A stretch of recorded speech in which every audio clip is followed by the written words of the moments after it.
Good morning मेरे प्यारे बच्चों। प्यारे बच्चों, हमारा आज का विषय है आत्मविश्वास।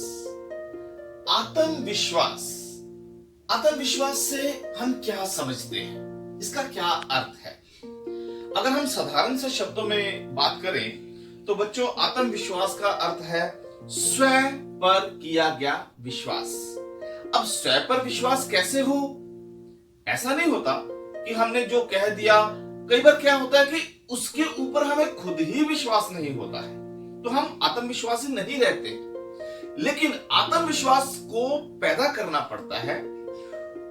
उस आत्मविश्वास के गुण को पैदा करने के लिए हमें छोटे छोटे जीवन में और गुण पैदा करने होते हैं, जैसे मेहनत। और अकेली मेहनत नहीं बच्चों, लगातार की गई मेहनत और धैर्य।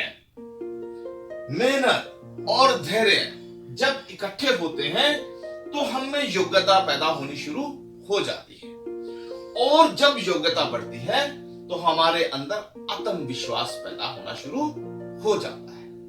तो ये एक छोटी सी परिभाषा है आत्मविश्वास की। मेहनत करनी है, धैर्य रखना है, योग्यता पैदा करनी है, और यही योग्यता हमें आत्मविश्वासी बनाने में सक्षम होती है।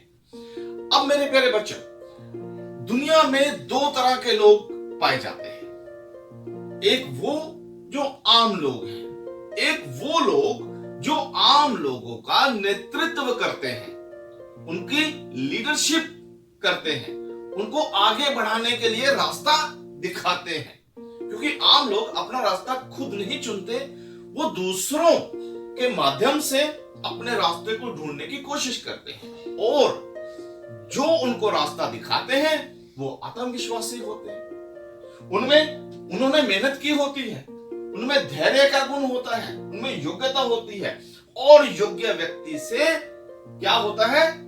सक्षमता पैदा होती है रास्ता दिखाने की, और यही योग्यता उन्हें आत्मविश्वासी बनाती है। अब हम उदाहरण लेते हैं।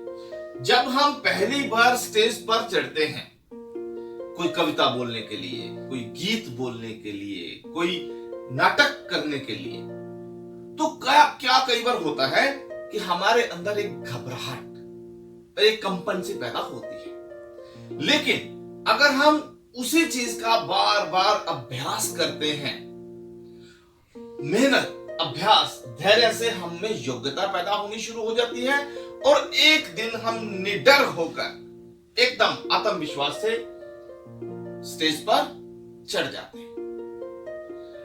अब देखो, हमारे परीक्षाएं हैं, परीक्षा पत्र आते ही बहुत से ऐसे बच्चे हैं जिनको घबराहट होनी शुरू हो जाती है, जो डरना शुरू कर देते हैं, जिनका हाथ नहीं चलता है।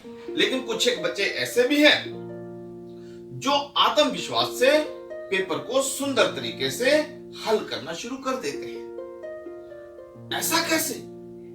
एक बच्चा जो कुछ नहीं लिख पा रहा है, दूसरा बच्चा जो आत्मविश्वास से आगे बढ़ रहा है, उसमें ऐसा क्या था? उसने मेहनत की, उसने धैर्य रखा, उसने योग्यता पैदा की और आत्मविश्वासी बन गया। हमारे आजादी के लीडर, हमारे देश के लीडर, हमारे नेतृत्व करने वाले देशभक्त भगत सिंह, राजगुरु, सुखदेव, लाला लाजपत राय, चंद्रशेखर आजाद, करतार सिंह सराभा, उधम सिंह, क्या ये लोग आत्मविश्वासी नहीं थे? ऐसे ही इनका नाम किताबों में आ गया। ये लोग आत्मविश्वासी थे।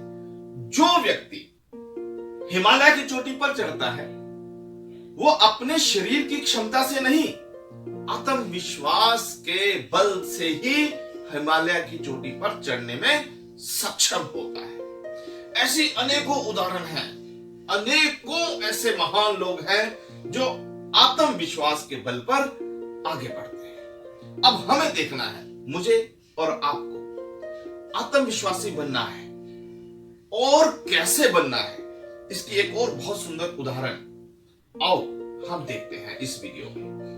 एक बार किसी स्कूल का वार्षिक परीक्षा परिणाम घोषित किया गया। स्कूल के प्रिंसिपल ने पास विद्यार्थियों के नाम बोले और उन्हें पास होने की बधाई दी। एक विद्यार्थी प्रिंसिपल द्वारा बोले गए परिणाम से नाखुश था, क्योंकि उसका नाम नहीं बोला गया था।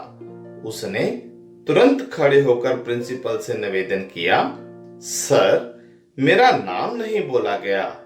प्रिंसिपल ने कहा, जिनका नाम नहीं बोला गया वे फेल हैं। किंतु वह बालक आत्मविश्वासी था।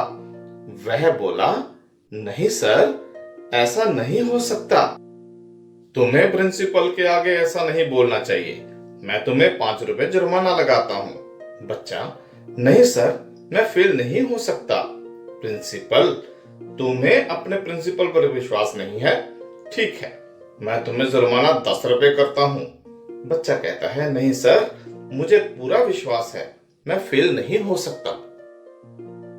इतने में स्कूल के क्लर्क ने प्रिंसिपल के पास आकर कहा, सर, क्षमा करें, आपको जो पास विद्यार्थियों की सूची दी गई थी उसमें से एक विद्यार्थी का नाम टाइप होने से रह गया था।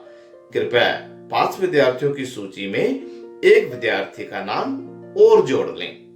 प्यारे बच्चों, यह वही विद्यार्थी था जो प्रिंसिपल से अपने पास होने का दावा कर रहा था।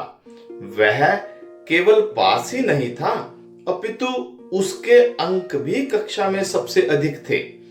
बच्चों, यह बालक कोई और नहीं था बल्कि डॉक्टर राजेंद्र प्रसाद थे, जो भारत के पहले राष्ट्रपति बने।